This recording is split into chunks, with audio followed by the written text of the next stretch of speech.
Literacy laws, a historical injustice and its impact on modern education. Hello, I'm Donna Gaines Moore, a speech language pathologist who specializes in literacy. Today, we'll explore the history of anti-literacy laws in the United States and how this injustice continues to affect equal access to literacy for all students.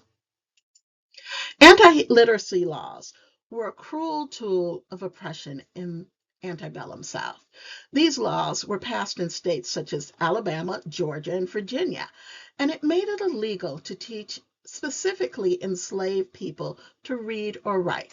But these literacy laws often pertain to freed Black men and women. The punishment for breaking these laws were severe. They could include fines, imprisonment, and even physical violence. And it may be a combination of any of those punishments. The wealthy planter class implemented these laws to maintain their power. And they were maintaining power in the areas of economics, social, and political power. Economically, it kept enslaved workforce under control. Socially, it reinforced the myth of Black inferiority, and politically, it prevented a large portion of the population from understanding and challenging the systems that oppressed them. In the South,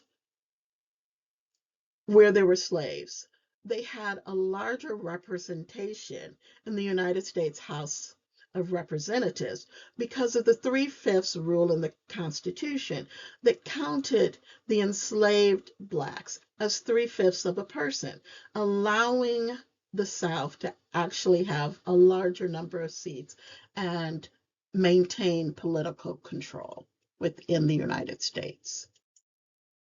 Despite these harsh laws, many enslaved people and freed Blacks found ways to learn. They taught themselves in secret, often at great personal risk.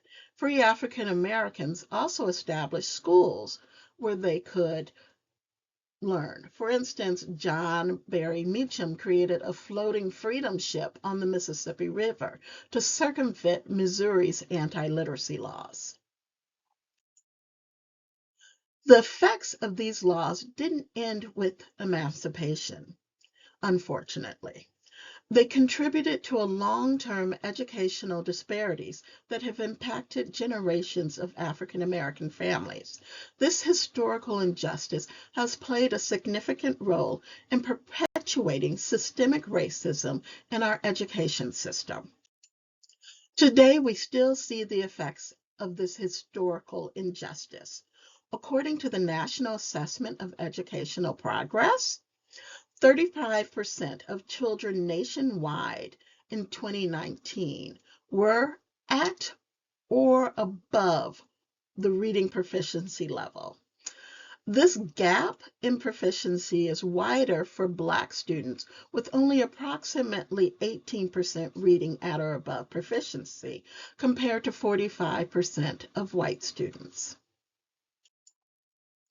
Understanding this history is crucial for addressing current educational inequalities.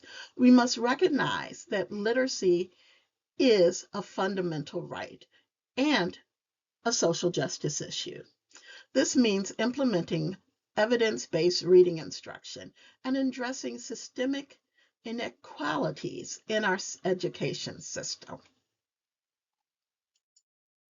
To ensure equal access to literacy today, we must take action.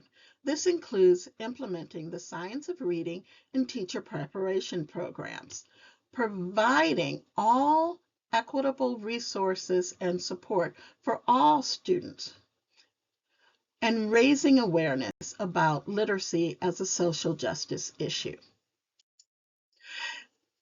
Thank you very much for listening to me today, and I hope that you have been inspired to work towards making literacy a social justice issue within our schools.